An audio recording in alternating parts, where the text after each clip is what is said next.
Habituellement, j'achète ça à 13 150. Mais là, il a dit que c'est 15 000. L'Inde, principal fournisseur en riz de la Côte d'Ivoire, a suspendu ses exportations. Une décision qui a entraîné l'augmentation du kilogramme du riz dans le pays. Les tensions sur le marché mondial du riz ouvrent la porte à une augmentation du prix de cette denrée alimentaire sur le marché ivoirien. Quand on dit le prix comme ça, les clients disent c'est cher. Et ça ne les arrange pas. Nous aussi, ça ne nous arrange pas. Produire suffisamment de quoi nous nourrir. Nous pouvons dépasser même notre production. Malheureusement, par manque d'organisation, nous sommes encore obligés de tendre la main pour demander des aides alimentaires. J'ai même très honte de faire cette vidéo aujourd'hui, les gars. Je pense qu'en 2023, il y a des sujets dont on ne devrait plus parler. Nos pays africains devraient déjà avoir atteint un certain niveau d'indépendance. Vous comprenez, on crie l'indépendance sur tous les toits, mais ça chiffonne quand même qu'en ce moment, on ne puisse pas en parler. Et on ne peut plus accuser les anciens colons, on ne peut plus accuser l'Occident, on ne peut plus accuser la France d'être à la base du problème dont on va parler dans cette vidéo. Ok, vous savez, moi je suis le premier quand la France fait des choses à être le premier à le dénoncer ou à dénoncer ces choses-là. Mais cette fois, malheureusement, on ne peut plus accuser la France. Il faut qu'on puisse se regarder dans un miroir et prendre nos responsabilités. Et je vous vois en train de vous demander, mais de quoi je veux parler? Si vous vivez dans l'un de ces pays suivants, vous savez certainement de quoi je vais parler. Si vous vivez en Côte d'Ivoire, si vous vivez au Sénégal, si vous vivez au Bénin, au Togo et en Guinée, vous avez certainement dû voir la hausse du prix du riz. Le riz a vachement augmenté en un mois seulement dans tous ces pays et dans d'autres pays comme le Nigeria, dans d'autres pays africains. Le riz thaïlandais, par exemple, est passé de 365 francs le kilo à plus de 580 francs le kilo en quelques temps seulement. Pourquoi aujourd'hui on parle d'augmentation de riz dans nos différents pays? Le riz, qui est une denrée très consommée par nos populations, on ne devrait pas être à ce niveau. Et quand vous savez quelle est la cause de cette augmentation, vous attrapez votre tête, vous tombez des nues. Et vous vous demandez, mais on dit qu'on a toutes les matières premières dans notre sous-sol, que ce soit l'or, le diamant, le manganèse, le cobalt, tout ce qu'on veut. Mais on n'est pas capable, en 2023, de se nourrir nous-mêmes. Il y a un problème, les amis, et on va en parler dans cette vidéo. Il est temps que nous puissions ouvrir les yeux et que nous arrêtions d'accuser les autres des problèmes que nous avons sur nos terres. C'est parti.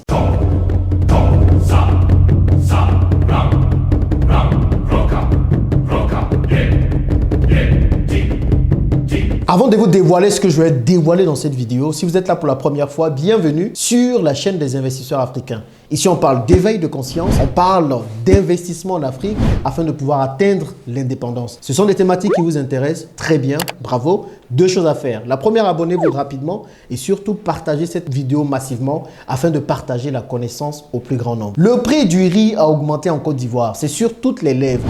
C'est dans tous les débats, que ce soit sur Internet, sur les réseaux sociaux ou dans les maisons, le riz a augmenté. Sachez que le riz est un produit très consommé en Côte d'Ivoire. Et pas seulement en Côte d'Ivoire, mais dans plusieurs autres pays d'Afrique. La Côte d'Ivoire, à elle seule, consomme environ 3 millions de tonnes de riz par an. Mais le problème, c'est que la Côte d'Ivoire ne produit que 1 million de tonnes de riz par an. Seulement 30% de sa consommation annuelle. Il y a un problème. Aujourd'hui, c'est plus de 406 milliards de dollars que la Côte d'Ivoire dépense pour importer du riz. Le riz que nous mangeons sous toutes les formes. Nous dépensons 406 milliards de dollars pour pouvoir l'importer. Et ce riz est le plus souvent importé de l'Inde. Comprenez qu'on parle d'un pays qui est premier producteur mondial de cacao. Je ne sais pas si vous mangez le cacao, mais bon, voilà. Qui est premier producteur africain d'EVA. Tout ce qui permet de faire le latex, les pneus, le caoutchouc. Troisième producteur mondial de café. Je ne sais pas combien parmi nous buvons du café tous les jours. Premier producteur mondial de noix de cola. Est-ce que vous mangez noix de cola tous les jours? Premier producteur mondial de noix de cajou. Bon, les noix de cajou, est-ce qu'on en mange beaucoup? Pas assez. Troisième producteur africain d'huile de palme. Mais en gros, vous vous rendez compte que la Côte d'Ivoire est championne dans tous ses produits d'exportation et elle n'est même pas capable de produire assez de riz pour pouvoir nourrir sa population. Est-ce que vous ne voyez pas qu'il y a un problème, les amis? Peut-être c'est moi ceux qui voient ça avec ma façon de raisonner. Et plus je fais du négoce, plus je me rends compte de ces disparités. Aujourd'hui, moi, je fais plus l'exportation de ces produits. Mais quand vous voyez ce que nos pays importent, vous vous dites qu'il y a un problème. Il y a un vrai problème qu'on ne puisse pas encore aujourd'hui produire ce qui permet de nourrir nos familles. Le président Sankara le disait déjà dans les années 80. L'impérialisme, vous voulez savoir ce que c'est? Regardez tout simplement dans vos assiettes. Quand tout ce que vous mangez vient de l'extérieur, alors vous avez un problème. vous êtes sous colonisation en quelque sorte. Et le riz qui est tellement consommé dans nos différents pays. Vous venez en Côte d'Ivoire, il y a le riz gras, il y a le riz blanc, il y a toutes les formes de riz. Au Sénégal, le tchèp, le riz est consommé comme pas possible. Et dans d'autres pays, vous partez au Ghana, on parle du jollof rice. Au Nigeria aussi, pareil, jollof rice. On mange énormément de riz. Le riz a remplacé plusieurs autres denrées auxquelles on était habitué. Mais comment se fait-il qu'on soit encore en train d'importer cette quantité colossale de riz par an? Pareil pour le Sénégal. Qu'est-ce qui est à la cause de cette augmentation de riz? Et c'est là que les choses commencent vraiment à chauffer. La plupart du riz qui est importé provient de l'Inde. La plupart des pays africains qui importent du riz l'importent depuis l'Inde. L'Inde aujourd'hui est le premier producteur mondial de riz et à lui seul, il couvre 40% de la production mondiale de riz. Donc quand l'Inde décide de fermer les frontières ou quand l'Inde décide de ne plus produire du riz, tous les autres pays africains le ressentent. Et c'est ce qui s'est passé. L'Inde voit une augmentation des prix de sa production locale, puisque forcément, il exporte pas mal de produits. Donc, localement, les gens ont du mal à acheter le riz. L'Inde a décidé de moins exporter du riz, de fermer les exportations de riz afin de pouvoir satisfaire sa production locale. Eh bien, parce que l'Inde a fait ça, eh bien, tous les autres pays qui importent depuis l'Inde sont bloqués parce qu'ils n'arrivent pas à produire suffisamment pour pouvoir nourrir leur population. Voilà ce qui est en train d'arriver. Comme c'était arrivé également pour le blé, quand il y a eu la crise en Ukraine, on a vu bien que le prix des céréales avait augmenté, surtout le prix du blé, parce que l'Ukraine, la Russie, produisait pas mal du blé mondial.